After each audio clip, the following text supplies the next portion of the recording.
ukuthi njengoba sokuqalela onyaka njengoba sikunyanga yokuqala nje sinalento ejwayelekile ezweni ukuthi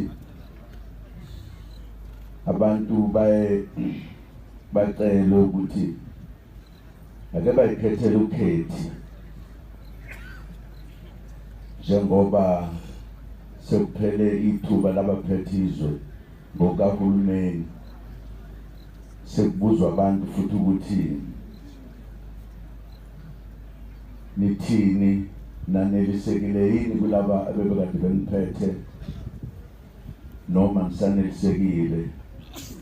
Impendulo kodwa bayenza ngokuvota ukuthi bakhethe ukuthi hayi nangu ngasiphatha nangu ngasiphatha.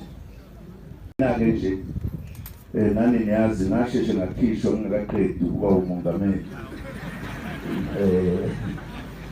Ngishela ukuthi ngangizama ukulungisa izinto zomuntu ohluphekayo. Hayi indlela sebeyiphathe ngayo sebebangela ukuthi ngikhuze ibuya. Kuze ibuya ke manje. Ngoba ngifuna ukulungisa usizi lwethu bakwethu.